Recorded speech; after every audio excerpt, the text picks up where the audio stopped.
and welcome to my channel. If you haven't been here before, my name is Rosemary and I do a lot of doll making and crafting. I make a few quilts. I do a lot of different things with this Stillaire sewing machine that I have, so it teaches you how to use the design center.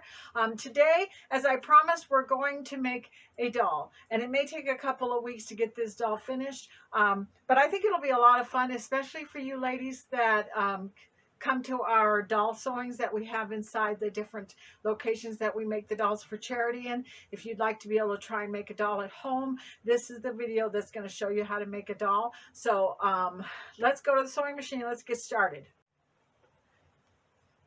So the first thing I want to do is I want to show you about how to create an embroidery design on making the hands and the body. And that is kind of something I've already shown in some of my previous videos, and you're welcome to go back and look at that. But I'm not going to spend a lot of time on this. I do want you to see a little bit about my process on how I do this. I have put a pattern on my Facebook page, Doll Ministry You Are Loved, and I've added a link to that in the description at the bottom of the page. But I wanted you to see exactly how you would go about doing this. If you don't want to use my pattern, you could go on to go get a doll pattern from the fabric store or something like that. But I'm going to bring one in. So in order to bring one in, I need to come up here to the top of the page and I need to choose the leaf. And then since I didn't use the app to do this, I put it on a stick. I'm just going to. So what I'm going to do is I'm going to hit the emblem that's for my USB stick, and in here I have quite a few different folders, but if I go down here to the bottom, these are the folders that I took off of the Facebook page. And it really does work if you just hit the picture and save as. You can put it onto a stick and put it in your machine. And I believe, whoops, that's not the one I was trying to do.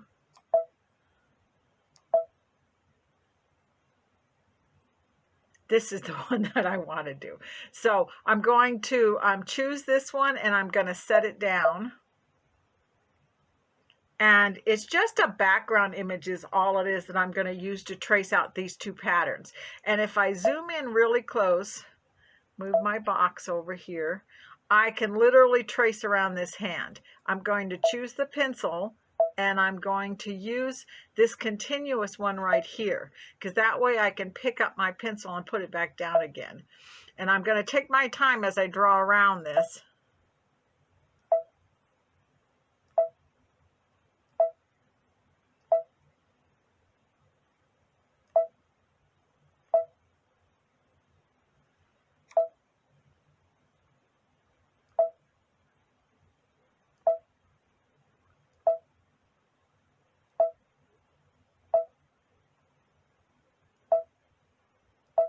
See the way I go around the fingers very slowly, trying to make sure I get nice round fingers. And it seems like it takes a long time to do this, but once I've made it into an embroidery, I can sew these hands out as many times as I want to. So it's worth the little bit of extra time I have to put into it to create this hand.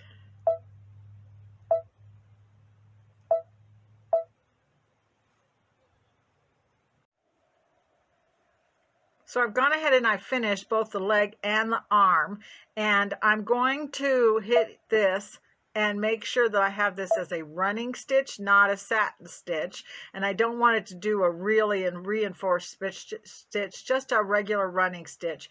And I'm going to say okay and pour, and then I'm just going to tap it to make sure that that's been made into a pattern. And then I'm going to push next. And I can see that it's a running stitch. I'm going to push preview and OK. And I'm going to set that down. And so there I have it. I've actually made this so that I can sew out the hand and the leg, and I can do it with 2 layers of fabric as I've done before in previous videos, but I'll show you a little bit how to do that. Okay, so I already finished the leg and the arm, and I also went ahead and did the body off of camera because you get the idea, you know how to do that. But now we're going to do the face, and that's a little bit more complicated. So what I'm going to do is I'm going to zoom in so I can get really close and see the eye really well. And we're going to paint this eye in, and I'm going to use the paintbrush. And when you use the paintbrush, you have a couple different thicknesses that you can use. They have squares and they have circles. I'm going to use the smallest circle because I feel like I can have a little bit more control by using that. And I'm going to use a green color simply because when I do it in white, I can't see the white. So I think it works better in green. I can change it to white after I finish it. So what I'm going to do is I'm going to just start to paint this, and you'll start to see this fill in. And one of the things I like about this is that I can see through it, so I can draw the eye on top of it after I'm done.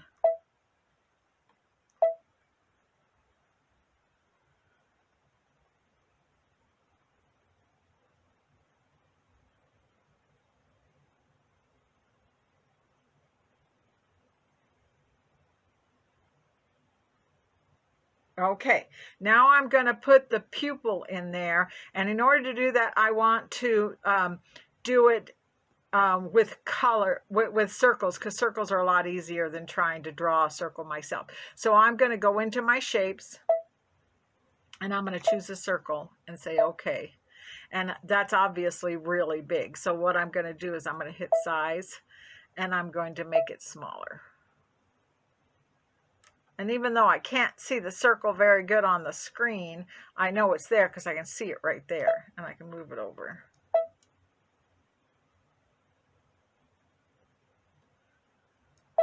And then I'm going to put it right here. It's a little bit too small now, so let's make it a little bigger. Good idea about approximately where I want this to be. And I'm going to duplicate this by hitting the duplicate button down here. And then size that, make it smaller. Put it right here, maybe a little bit smaller. I've got a little bit too much up here.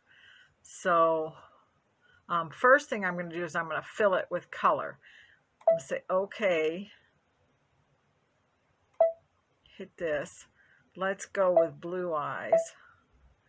And make sure your pour is chosen and just tap it, and it should fill with color, just like that. And then let's choose black and tap this one. Now we've got black. We want to make sure that the outline is a thin outline, not a thick outline. This is your outline part right here.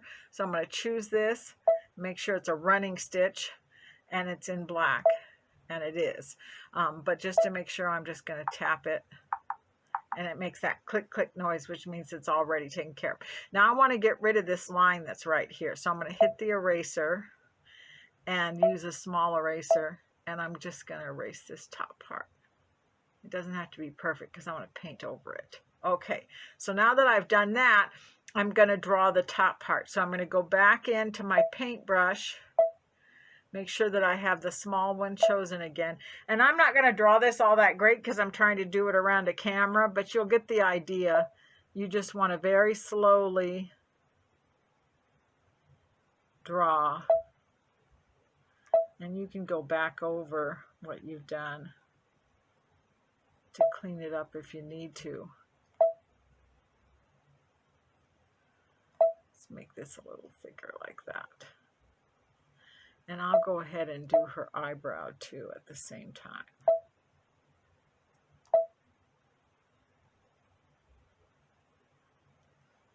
And then I want to put a little highlight in the eye right there. So I'm going to go back into here. I'm going to choose white. Still have my paintbrush, and then I'm just going to paint a little dot right there, and that'll do a highlight in the eye. Oh, and I have to make sure I turn that green back to white. So I'm going to go up here, and I'm going to pick white and pour and tap this, and it turned white, even though you can't see it anymore. It does have white stitches in it. And I'm not going to do the rest of her face because I want to be able to duplicate this eye rather than try and draw another one that looks exactly like it. So I'm going to put that in my embroidery part, and then I can duplicate it and mirror image it. So I'm going to push next and preview just to see if I made this exactly the way I wanted it to. It looks pretty good to me. So what I'm going to do is I'm going to set that down. And then while I've got it on here, I can push edit and duplicate, move it over here, and then mirror image the whole thing. So now I've got two eyes that are exactly the same way. And I'm going to push add and then go back into my design center. I'll have to bring that face back up again. Okay, so I have my face back on here again, and I've just zoomed in really close so I can do the nose and the mouth. And that's pretty easy. We're going to use the paintbrush, and we're going to make sure that we have that small paint, and we're going to do it in black. And we're just going to paint that nose in just the way we want it to be. Just a little triangle here, and a little smiley face here. You can move this over.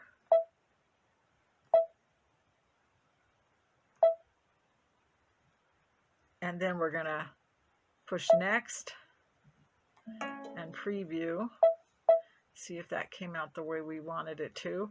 And then we're going to set that down. Say okay. And now we can just kind of add it to our picture here a little bit. I probably should have fixed the nose, made it more like what I wanted it to, but you get the idea. So you can make your own face. You can bring in a picture from the internet if you want to make a different kind of a doll face, but we've got a doll face all ready to go here. And I'm going to take this design and I'm going to put it in my memory of my machine. So whenever I feel like sewing it out, I can sew it out. And now what we're going to do is we're going to start to put that doll together, and I'm going to show you how to do that. So now what we're going to do is we're going to hoop our fabric in our embroidery hoop so we can embroider out the body parts. This is called craft velour. It is a little bit different fabric. A lot of people call it robe velour because they used to make robes out of it, but they sell it on doll size because it really does make really good dolls. It has a shiny side on one side, it has a fuzzy side on the other, and it's a polyester knit, so it stretches really well and it stuffs really well. So that's one of the things that you can use. But if you don't want to go online and you don't want to purchase craft velour, you can purchase what they call polar fleece or blizzard fleece. And the fabric stores usually have these on sale all the time. I get mine at Joann's whenever they have a coupon and they're selling it for 50% off. It's a great time to get it. They have it in all different colors and they have it in browns, but you can also buy it in purples and greens and yellows, and you can make all sorts of different kinds of dolls. You saw the doll at the beginning of this video. She's pink and she came out really cute. I was very happy with her. So you can use the polar fleece, and it also embroiders the face very nicely too, and it's very durable. But I'm going to go ahead and use this craft velour, and I want my doll to have the shiny side on the outside, so I'm going to put the fuzzy side down and the shiny side up here, and then I'm going to go ahead and I'm going to put the hoop on there just like this. And you'll notice that I don't have any stabilizer in there because we're just doing running stitches, so you don't really need to stabilize this, and you definitely don't want to have to tear that stabilizer off after you've done your stitches. I'm going to break another rule here is I'm going to pull on it because that's okay. We can pull on it a little bit. If it stretches the fabric, it's not going to hurt it because we're going to stuff it. So I'm going to pull that out so that it's nice and flat, and I'm going to tighten it up so it's nice and taut. And then I'm going to take the other piece of fabric and I'm going to lay it the shiny side down so we have right sides together, and then I'm going to put it on my machine just like that. Okay, so I went ahead and I embroidered out all of my body parts. Here is my hands and my legs, and I've cut them out. When the stitching stops across the top of the leg, you're going to cut straight across there and straight across the bottom where the toe is. And then what we're going to do is we're going to take the foot like this and pull it across so that the seam allowance on either sides are matching, and it's flat going this way, and we're going to take it to our sewing machine and we're just going to stitch. You don't even need a full 1/4 of an inch. You just want to make sure that you get both pieces and stitch them across the top so that they hold together. And then after you do that, we're going to turn it inside out. So this is the way it looks when it's completely turned inside out, like that. And then this is the body piece that I sewed, and I'm going to turn that inside out like this.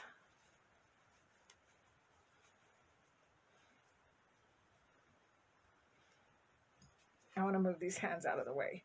So then what I want to do is I want to take the leg pieces on the top part. I want to match the seam allowances, and I want to lay that, make sure the toes go down across the bottom here, and we'll take 2 pieces and we'll lay the other one right here. Here, let's just take this one here, even though it's not turned inside out so you can see.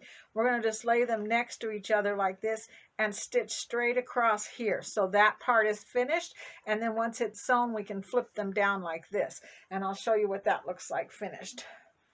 So this is the way it's going to look, and it should have stitched out in a way that you have a hole back here on the back of the leg, so we can use that to stuff, and there's a hole right there that we can use that to stuff, and we're going to stuff the doll in a few minutes. But before we do that, we all need to cut the hands out. The hands are going to look like this, and then you're going to use a little tiny pair of scissors that you've got that are nice and sharp, and get close to the stitching, but don't get right up against it. Leave about 1/4 of an inch, or even maybe a little bit less, all the way around as you cut it out. And what's really important is that when you get to do these fingers right here, that you stitch, that you cut this all the way down to that seam, just as close as you can get to it. So this is what I was trying to show you, is you want to cut that so that it is so close to your stitching so that you won't have any little puckers when you go to turn it inside out. It really does look bad if it's not clipped all the way to the edge. So to get that as close as you can get to the stitching without actually cutting through the stitching. And here's one that's completely cut out. And I don't worry too much about the edges of the fingers as long as I've got most of the bulk of the fabric out of it. I just want to make sure that I get it cut all the way down to the edge. Now if I take both these hands and I lay them so their thumbs are touching like this, that's going to help me to know where to put the slit, because we're going to cut a little slit right here.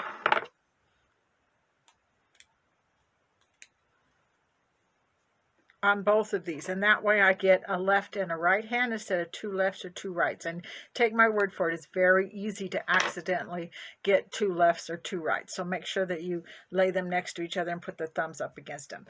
Then we're going to use a hemostat, and hemostats are great because they lock and they'll grab the edge of the fabric really easily. So I'm going to take that hemostat and I'm going to put it inside my doll hand and up to the edge of the finger and open it.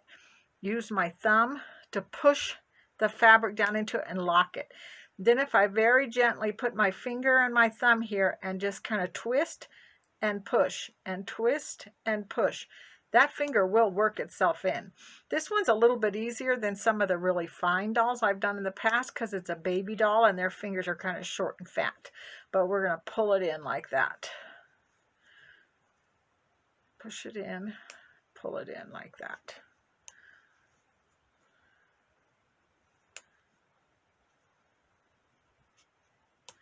And then I'm going to flip this around and I'm going to get that thumb and get that in there too.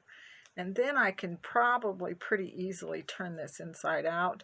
Sometimes I use my hemostat and I push on it. I'm going to move away from the camera for a minute. What I'm doing is I'm holding the hemostat up against my body so that I can push on it. Otherwise it's really hard to get it to turn. So I'll come back where you can see what I'm doing. So there's my hand turned completely inside out.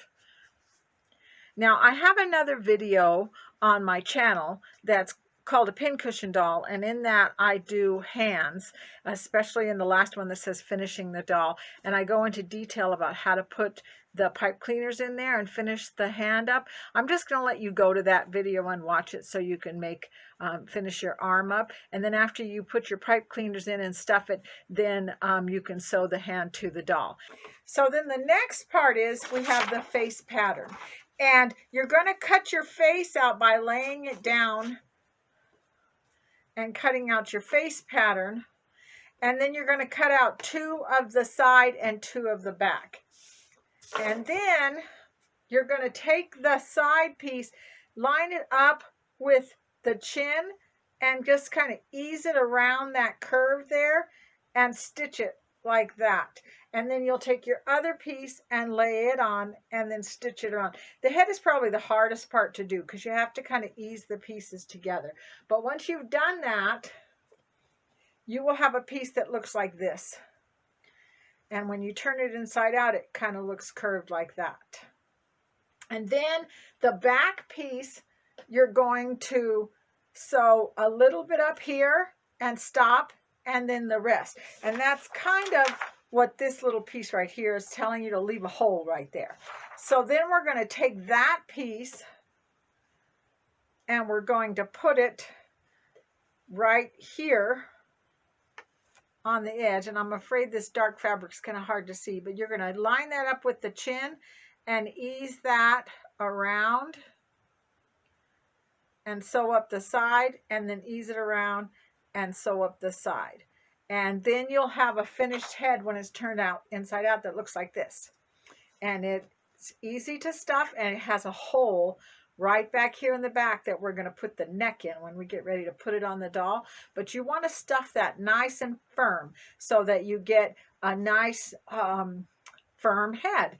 That way it doesn't wobble when it goes on the doll. What we're going to do now is we're going to stuff the doll. You do need a few things. A hemostat comes in really handy for stuffing, because sometimes you got to really shove that stuffing up inside the doll. An old knitting needle would work okay. You can even use a screwdriver, whatever works. Wooden chopsticks work really good. I've used those before, and they kind of grip the stuffing and push up into the doll and make it a little bit easier. So what we're going to do is we're going to take a lot of stuffing. What I've learned over the years is it's really important to not wad it up like this, because then you're going to get little balls inside the doll and she's going to look really lumpy. You don't want her to look lumpy. So leave it a little bit fluffy and then just push it into the hole like this. But you need to really push it down into the doll, because if you don't get it down into her foot and push hard till she's good and firm, then she starts to have soft patches all over the leg, and it moves over a period of time, and then she'll start to kind of flop over like this, and it won't look nice. So don't be afraid to push a little bit of stuffing into it. Make her firm, but shape it as you go, because this fabric does stretch a little bit, so you don't want to stretch it to the point where it's fat and lumpy, but you do want to make it firm. So I'm going to put a little bit more into this leg here. And as I'm stuffing this, I wanted to talk to you a little bit about how I started to do this ministry. And I'm going to put up a few pictures here and there of some of the dolls that we've made over the years. I've been doing this for about 12 years now. I started in 2008. And at that time, I was attending a church in San Diego that was called The Rock. And the minister there was really... he really emphasized the fact that we are not put on this earth to go and sit in a pew and learn about God, so much as we're here to go out into the world and serve our community and use the gifts that God has given us to help other people. So I thought to myself, I make dolls. I'd like to find a way that I could make dolls and serve the community at the same time.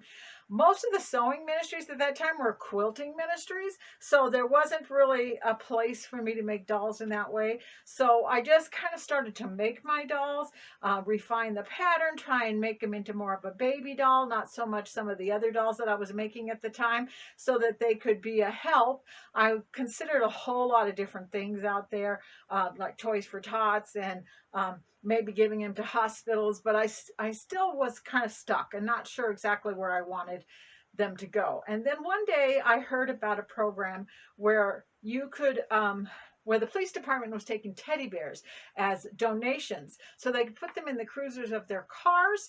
And then if they go into a situation where children are present or involved in a crime, that they can comfort the kids with a doll. Even a car accident, sometimes a child is so traumatized that they need something to comfort them. And I was so touched by this idea. I actually said to myself, oh my gosh, I was one of those kids. I actually know what it's like to be in the back of a police car after the police have been called and your father's in handcuffs and bad things are happening and you're not sure exactly what's going to happen tomorrow. I won't go a lot into it, but I had kind of a difficult childhood. I came from a family of 9 children, and my mother, who was a good, strong Christian woman, struggled a whole lot with my dad, who had a lot of his own demons that he was dealing with. And so because of that, that's where I found myself once, was in the backseat of a police car. So I decided that I wanted to make dolls for the police and to give them to children that could use them. And whether it was through the police or the fire department or maybe even some children's shelters, I was going to make sure that kids who had seen a little bit of sadness in their life had a soft baby that they could cuddle with. If you have ever wondered if God has a plan in your life, I have to tell you that 10 years before that, I'd never seen an embroidery machine. I never even knew what they did. And 15 years before that, I really had never even made a doll, except for make rag dolls for my girls when they were little. But God had slowly but surely introduced me to the world of doll making, and then to embroidery machines, and then to actually taking that embroidery skill and using software and creating a doll face. And so this is where I am right now. We've been doing this for 12 years. We have a ministry in San Diego and one here in Colorado. And we've made lots of dolls. And as I said before, I've put some pictures up so you can see some of the dolls that have gone out to children in all different places, from San Diego to Africa to Colorado to Texas and India and all sorts of different places. So I got a little off track there. So you want to stuff the doll so it's nice and firm. And one of the most important things is that you stuff the neck so it's really firm, because we're going to put that head on there when we get ready to hand sew all the pieces together. So that neck has got to be good and firm so it can hold the big head on there. And you can see that I've made this leg really firm. There's no soft places in it, but it's not bulging. It's nice and shaped, and that's what I wanted it to be. Same thing with the body. I kind of shape it as I go along. I don't want it to be lumpy and fat or bulging in places, but I do want it to be firm. And sometimes that takes just a little bit of shaping as I'm going along. And I'm going to go ahead and finish stuffing this, and then I'm going to show you what it looks like when it's all finished. Okay, so I'm all finished stuffing my doll, and you can see that her legs are nice and firm, and her body is also firm. And then I've stuffed the head so it's really full. I don't want a soft, squishy head. And then here are the hands, completely finished, with bendable pipe cleaners in them so that we can put it on the doll. And so I was thinking that maybe this video might be running a little bit long, and you have a lot to do to get this far in the doll. So I'm going to stop right here, and we're going to go ahead. When we come back, I'm going to show you a lot of hand stitching, because the rest of all of this has to be done by hand. The head has to be put on, and the hands have to be put on, and then we're going to put her hair on her, which is another process. So I think I'm going to finish the video right now. Again, this is our finished product. This one actually has a pink breast cancer dress on it, because over the last 12 years that we've been doing this, we've kind of expanded it.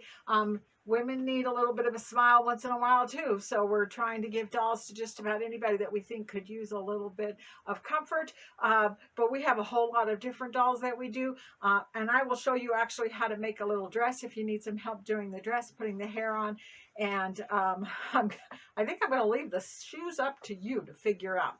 But who knows what we'll do next. So I hope you had a good time watching this. If you're in our doll ministry and you attend one of them at one of the places that we do it at the Lutheran Church, the Holy Cross Lutheran Church on 44th.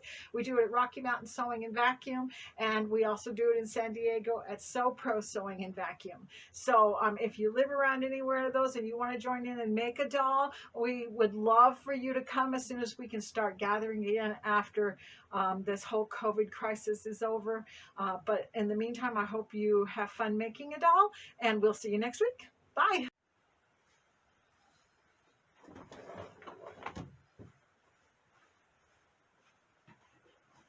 Okay, I hope that's in the right place.